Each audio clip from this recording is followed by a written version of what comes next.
In a flash, Batman and Superman leap into action. As the Man of Steel went to aid search and rescue missions, Batman pursued the Autons like a lion tracking down its prey. Faster and faster, the tiny platoon of Autons sprinted as the Batwing sprayed them with doleful amounts of anti-plastic onto them. After what seemed like an eternity of hunting, the group of Autons vanished under Batman's radar as the Batwing approached a giant-sized building located in the northeastern corner of Metropolis, a LexCorp facility. As Batman espied the Autons sneaking their way into the building like decoys, Batman calmly pressed a few buttons on the Batwing's controls as two automated mechanical arms slid within the abyssal depths of the Batwing's interior and attached two recondite rectangular objects on Batman's gauntlets. Without a word, Batman, seeing that there was an open space in front of the gigantic facility, decided to enter by leaping down the Batwing, and with the help from his cape, glided like a dark angel from the heavens, bringing the night along his wake. Batman marched his way towards the facility.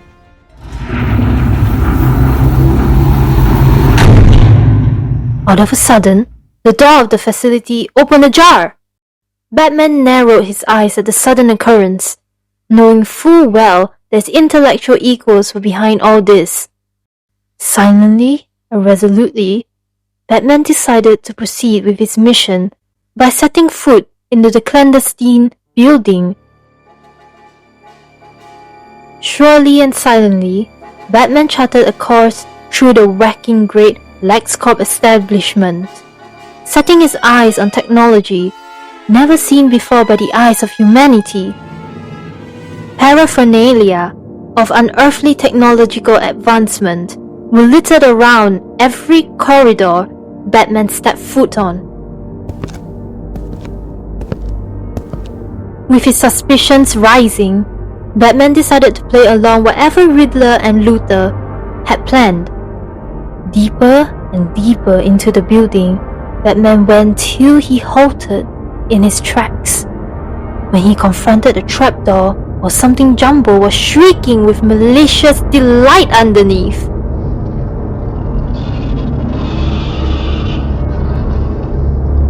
Knitted his brows together, Batman did, as he tore open the trapdoor before gliding down to a large expanse of space infested with wires and paraphernalia of advancement that led to a colossal tank that rested at the far end of the room, tucked under layers of catwalks. Inside the tank lay it, some 30 meters in diameter. It looked like a many-tentacled monstrosity wrapped in a cauldron of lava that was something between spider, crab, and octopus. Nutrient fluids streamed down from the tank onto its sides, and at the front of it, a glistening body made from lava of melted plastic. A single eye glared at him, blazing with unearthly intelligence and hatred.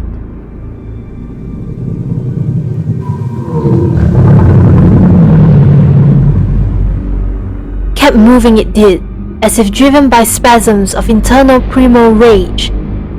Unfazed, Batman stared straight at the beast with an inhuman chill in his eyes. Tell me, do you bleed? You will. Oh no, detective! You shouldn't say such a thing to a being of supreme power like that. I thought you were savvy enough to give it some proper respect.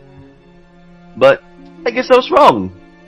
Out of a sudden, the Riddler and Lex Luthor descended from another entrance, and within a few moments, strutted right above the Leviathan-containing tank, grinning with ultimate satisfaction as the remaining Autons materialized into the Chamber of Deathly Secrets.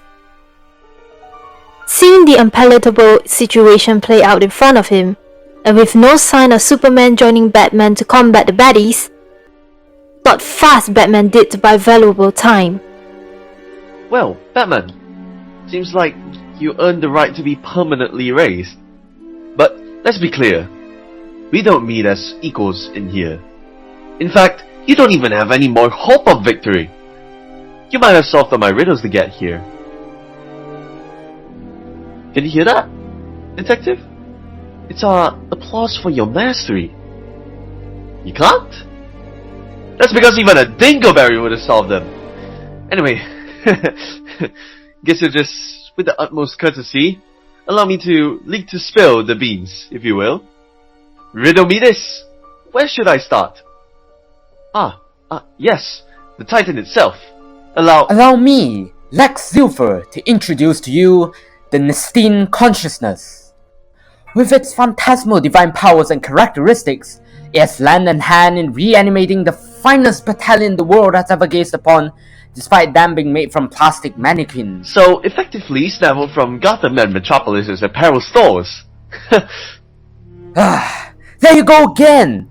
I haven't finished my sentence yet, Riddler. Don't interrupt me when I haven't finished speaking, please. What do you mean, don't interrupt you? Riddle me this. Since when is your time to talk to Batman? He's based in Gotham City. That's where I'm from, dimwit. No, that's not fair, Riddler. You asked me to shut up when we were dealing with Superman. I'm not gonna let that happen again. I shall deal with Batman, without thundering, of course. You toffee-nosed Mompara, you muddle-headed bald mugwump. What in the Jim Carrey makes you? The fancy-dressed roadhog faces of feces think that you can handle this better than me? You said that I was but a lowly trickster of puzzles, but that doesn't justify your superiority to me at all. In fact, other than your technology, what other nifty abilities have you got? You don't even have the experience to face rapscallions like Batman, having been a mere entrepreneur this while. So, let me take the lead this time, as I know better than you on what we're dealing with. No way, Riddler! You said that to me last time when we were dealing with Superman! No! I don't care! You're under me, you hear me? You are under me! There shouldn't be an opinion in your head I haven't put there! No! This is my time to shine! To eliminate, if you will!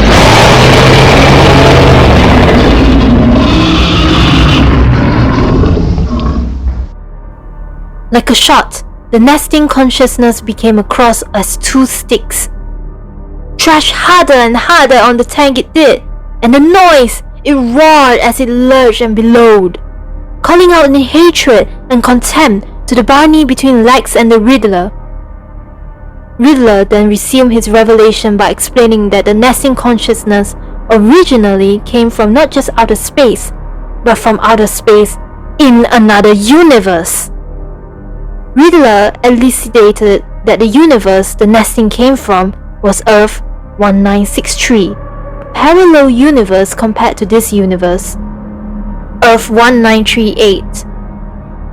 Lex revealed that the nesting, ailing, and having been pulled into a time vortex unpremeditatedly, plow into Earth 1938. The Riddler, who stumbled upon it, forged an alliance as it intended to make a mincemeat of this world. Batman listened with growing horror as it became clear that with help from Lex's tech, the nesting recuperated, grew in size, and animated all the mannequins stolen from Gotham and Metropolis, even going to the extent of producing murderous clones of them. With that, the diabolical trio had hoped for a swift capitulation of the two cities, paving the way for world domination. But all our hopes came to nothing, thanks to the fantabulous emancipation of the autumn flight to Gotham and Metropolis. However, despite the plans failing, we aren't done with you yet, Batman. In fact, I'm afraid there has been a change of plan. My friend, your luck is just about to change.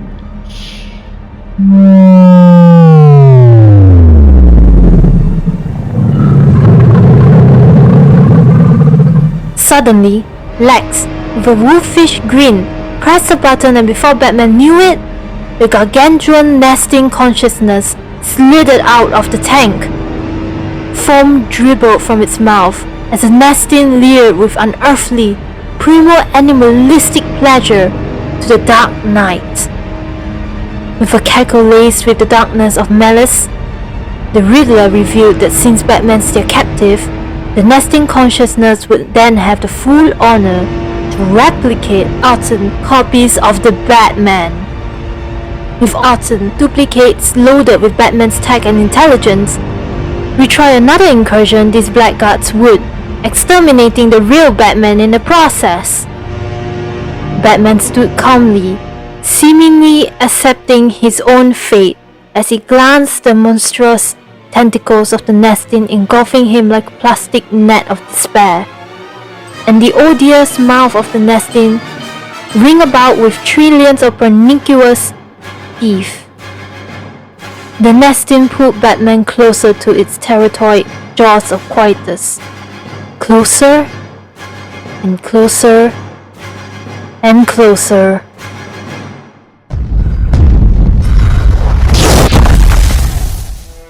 Instantaneously, a loud crash rocked around the chamber of death. And lo and behold! Amidst the rubble that plummeted and the smoke that rose from it, a familiar figure rose and glared at the three ectoplasmic miscreants, with eyes empowered with latent rage. Superman! The game is up, you two. Taking lives is something I definitely find offensive, and something you reprobates just did in Gotham and Metropolis. Time to face the long arm of the law, in the name of truth, justice, and peace. Riddle me this, riddle me that. Who is afraid of the big bad bats and the man of steel? Not us, losers. Let's see consciousness. Audits! Destroy Batman and Superman! Superman, engage the plastic doomsday titan over there. I shall deal with the rest on my own. As Superman engaged the nesting consciousness, Batman leaped into action. As the Autons approached him in line formations, blasters sticking out maliciously from their hands, Batman's gauntlet suddenly fizzed to an eerie shade of blue as bolts of energy swam around his gauntlet from the rectangular objects attached earlier on in the Batwing. Turns out Batman had something prepped all the while. But what exactly did Batman prepare in advance? Well, before descending into the facility, Batman had inserted tech on his gauntlets that fizzed with anti-plastic particles across his gauntlets. The reason? To gain a vantage point over the Autons.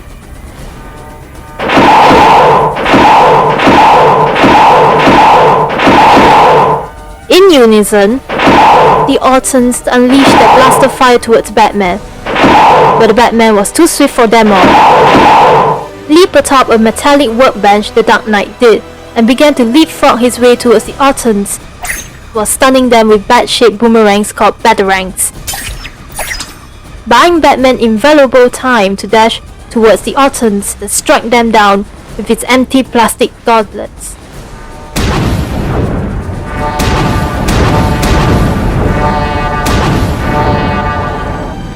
Autons fell as Batman raked through their ranks. The rest resumed their fire, with an energy bolt singing Batman's cape as he somersaulted into the air, throwing a bunch of explosive axis rings coated in anti-plastic at some Autons.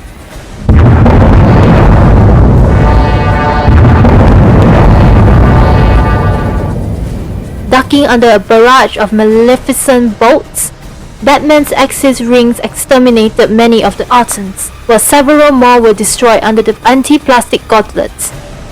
5 minutes later, the last Auton collapsed into a heap of destroyed plastic mass. The Autons had been completely eliminated for the last time. You might have defeated all the Audens, but I'm not done with you yet, detective. As Batman turned, his peripheral vision caught sight of two wrathful men, shrill and frenzied, charging at him like incensed bulls with expressions of unspeakable rage and embedded on their features. The Riddler and Lex Luthor. In a flash, Batman threw a batarang at Lex, knocking him out cold before Batman put a hand over the bald jelly aardvark's mouth, shackled his wrists, and fastened him to the side of the room, before dealing with Riddler. You have failed, Detective. I shall annihilate you for good and rebuild another army to conquer Gotham and the world. That all you got? It pains me to think that brainiacs like you and Luthor use your intellects for the wrong things. Edward Nigma. Don't call me that! The name's Riddler. Edward Nigma no longer exists, Detective. You might recall he was once laid off by an ungrateful employer that he tried to slay. That was a private matter, and it's remained one till you intervened. You intervened and turned Nigma into a fugitive, so replace it with the Riddler and deleted Nigma I have. Just like I'm about to delete you, Batman! Look at you. No Batsy? You gonna cry? I shall exterminate, annihilate and destroy you, so that I can become Gotham's greatest criminal. I missed the part, but that's my problem. So you invented this one radical scheme of yours just to gain that title, to feed your own ego and narcissism. That's atrocious. Don't you dare mock me, Batman! You think you're better than me, huh? No! I'm supposed to be better than you! But you stole it! You stole and ruined all my hard work! All this while, I, the Riddler, am a genius! The best of the best in this world! And that's why I've been attempting to prove to the criminals of Gotham! But time and time again, I failed! I've been mocked! Mocked by my fellow rogues! And it's all because of you, Batman!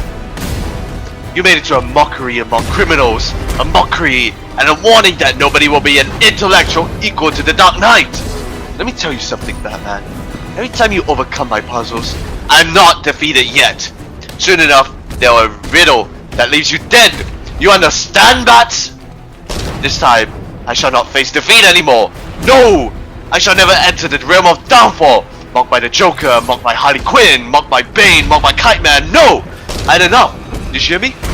I wish you could say that I found this rivalry of ours stimulating, but in truth, you are more of a threat to be deleted rather than a friendly rival. We were supposed to cleanse up Gotham and rule like emperors, but we didn't. Killing you here will liberate me to engage in more edifying pursuits. I shall terminate men like you that stick their snivelly nose into my affairs, deny me the victory that I deserve after slaving myself all this while. Goodbye, Detective. You're neither be missed nor remembered. No, you're mistaken. There are no other man like me, and I will stop you. I am vengeance. I am the Knight. I am Batman! After a battle, in which both combatants grappled with each other like sanguinary gladiators, with the Batman deflecting ragtag, street fighting punches crafted from perfervid paroxysms of the Riddler's acrimony, through a series of supersonic Wing Chun moves. At last, when Riddler lunged at Batman, rocked his body with a Muhammad Ali-ish right hook Batman did. As the Riddler wobbled from the shock of the blow, before one could say Ben Affleck, a grappling hook attached to Riddler propelled him forward as Batman landed a Bruce Lee lead punch. The Riddler was down for the count! And that meant there was only one rotter left, the nesting consciousness. Meanwhile, Superman was having a punch-out with the irascible Nestine. Dribble at the mouth the Nestine did, as it sought to ensnare Superman with its plastic tentacles of doom and a jumbo claw that it flailed balefully at the Man of Steel, who studiously avoided them with help from his speed.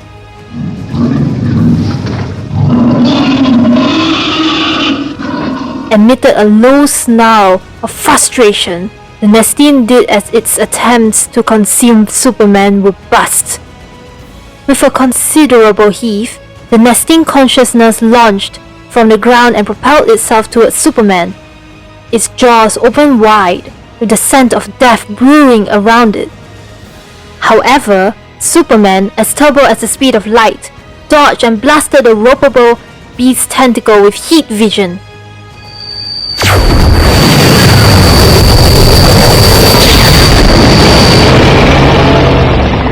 As the injured Nestin's thumping frame plummeted towards the ground, Superman caught it and with all his strength, Superman hoisted the Leviathan and sped higher and higher up the facility.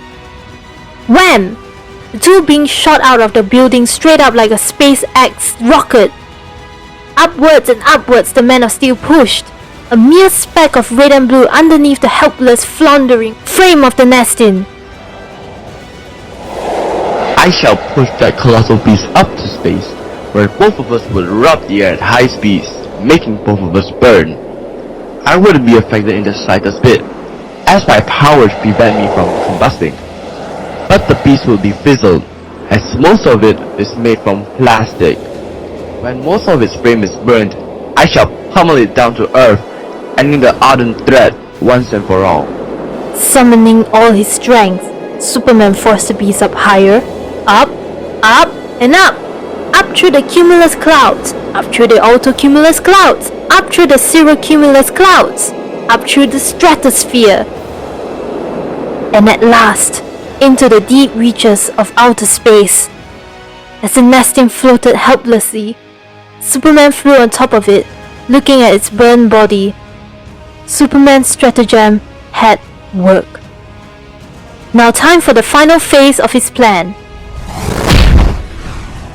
With a mighty punch, the Man of Steel sent the Nestin consciousness plummeting back to Earth. A titan cast from the heavens began to ignite the Nestin did, plunging towards the LexCorp facility like a meteor as a flame surrounding it bled its charred form. In the meantime, Superman, bathed in the sunlight, recharged his powers. As he saw the Nestin plummeting fast to Earth, he knew he had to act now. Breakneck! But what was he supposed to do? He needed to get Batman, Riddler, and Luthor out of the facility before the fiery form of the Nestin crashes into the facility, burying all three alive, under piles of rubble.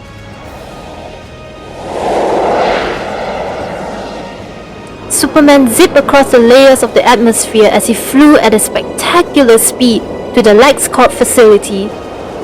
Concurrently, as Batman's orb sighted the nose-diving frame of the Nestin, he shielded his, together with Lex's and Riddler's bodies, with his cape and tried not to look.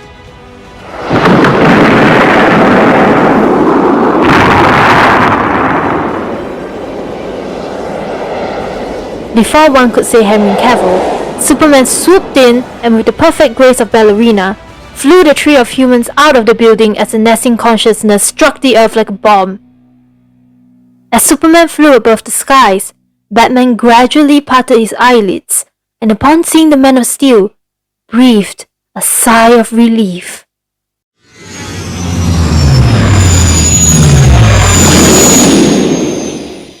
Promptly, the Batwing, having seemingly yearned to be with its owner, emerged in the skies of Metropolis. Superman, with the three Homo sapiens in his grasp, zipped towards the Batwing and with the nimbleness of a Jedi, helped Batman into the cockpit of the Batwing while hauling the sparked-out Riddler to a back seat. With a few short exchanges, parted ways and interim, the two protagonists did to deal with their respective villains that had been responsible for causing all this disquiet in the first place. But through all that, one thing was clear. Crystal clear. The battle had been won, not by the villains, but by the valiant heroes that rose and shone their light in the hour of darkness. The Batman and Superman. As Superman flew across the skies of Metropolis, he espied rescue teams scattering around through the blackened ruins and piles of damage. Metropolis was shaken to its core, but thank God, the demolition would have been way worse. Drained by the predicament with the Autons, Lex, and the Riddler, and the Nestin consciousness had a yen for respite Superman did.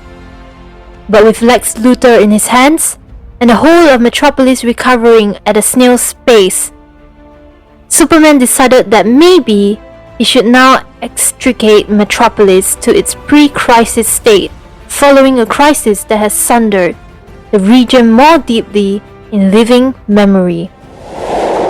After depositing Lex at the hands of the MPD's remnants, Superman helped construction crews shore up buildings demolished beyond recognition. Flew the wounded to makeshift hospitals Superman did, carrying pets from splifficated buildings, blowing up fires on the streets, aiding the Red Cross to the people who needed them, and restoring order to certain parts of the city. All day long, Superman helped wherever he could, hearing multitudes of gratitude, multitudes of faith in him. It looked like everything was going to be alright. As Superman saved more people, a corner of his mind went to his Gotham City counterpart, the Batman, saving people and aiding blue-chip rescue efforts. Talking about the Batman, when an hour past noon dawned on Metropolis, the police commissioner of Metropolis had some vital news to bear to Superman. Superman, there's something that I need to give you. The MPD had just received a note 5 minutes ago that was for you. By the way, Superman, there is a bat symbol at the bottom of the note. The note reads, "Come to the Statue of Concordance at once if convenient. If inconvenient, come all the same. Batman." The Statue of Concordance. That's the statue built between the narrow street between Gotham City and Metropolis. Alright. Thanks a bunch, Commissioner, for informing me regarding Batman's message for me.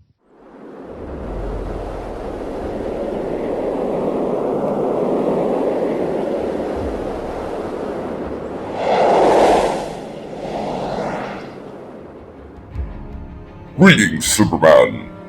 I take it that you've seen my message. How are things in Metropolis?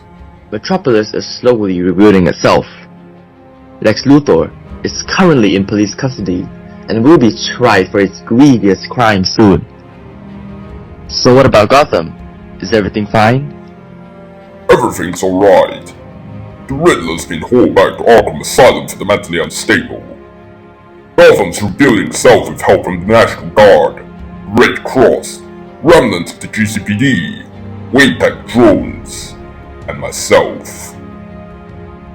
By the way, thank you, Superman.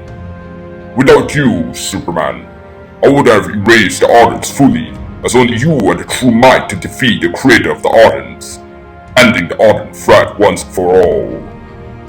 So, thank you, my friend. Both heroes, for the very first time in their lives, shook hands on the Statue of Concordance, while the afternoon sunlight bathed them all in its full sempiternal splendiferousness. You know, I've been thinking about the threat that we faced. We can only eradicate the Ardent threat simply because we work together to defeat them. If we had remained divided and isolated, like what we were in the beginning, we wouldn't have emerged victorious. Well, that's true.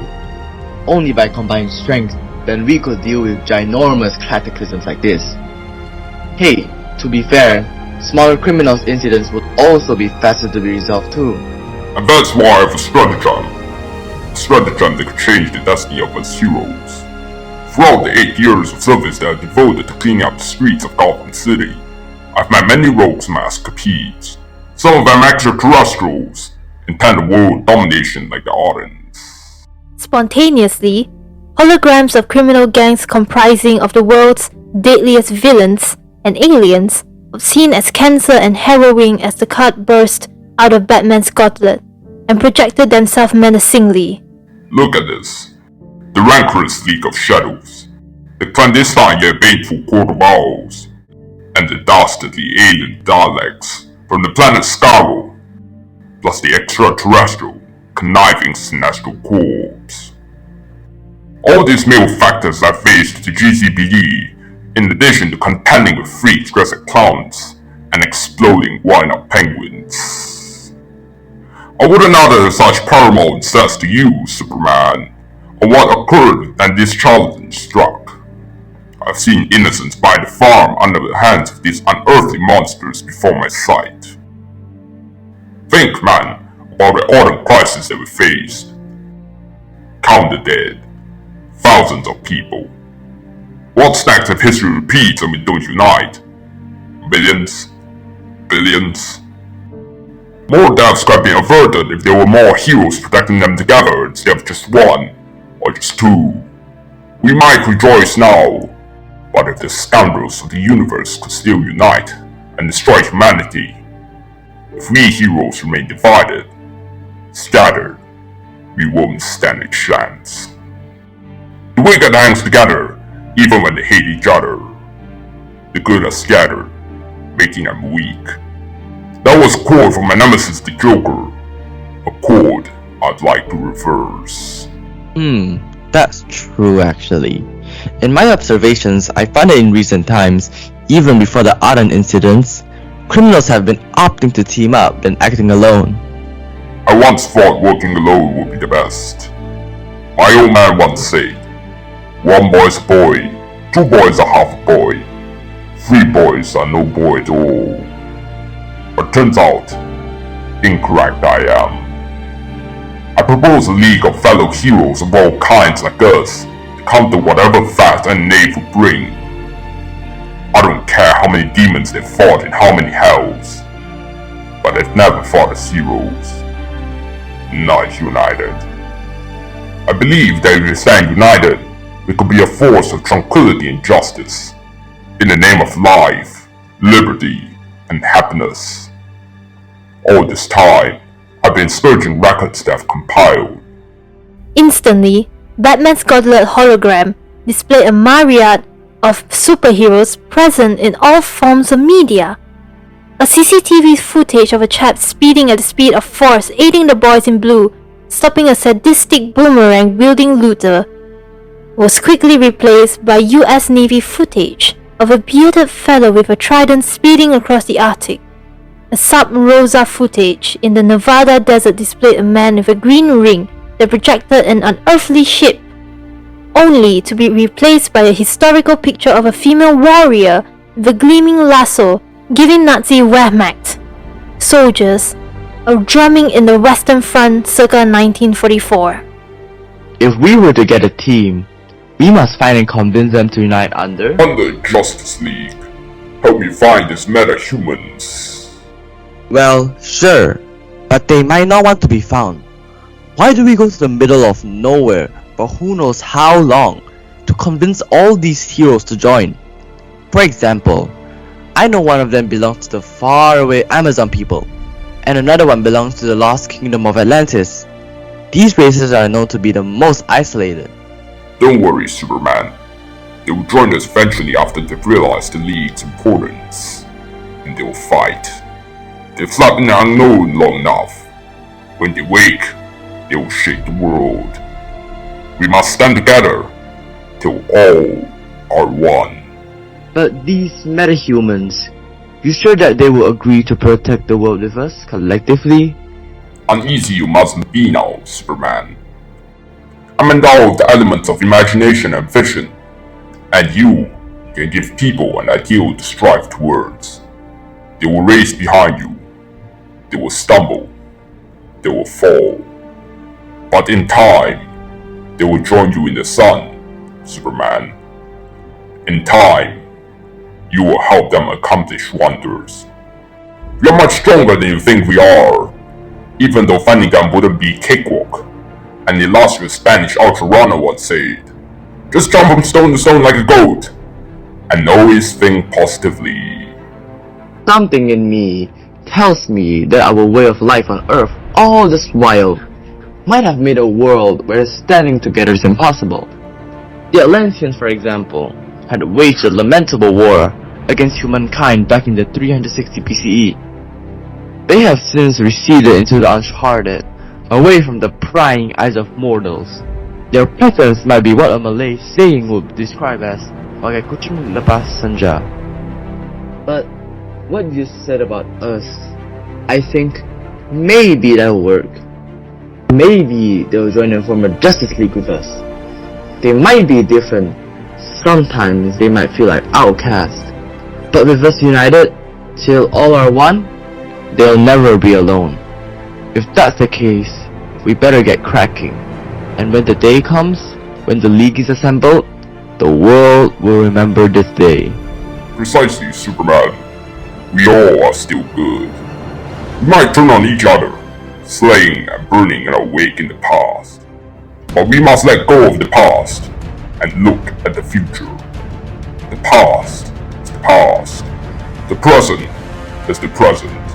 The future is now. We must rebuild. We can rise to betterment. We will. Because we must unite. For us. For everyone that we hold dear. For humanity. For the world.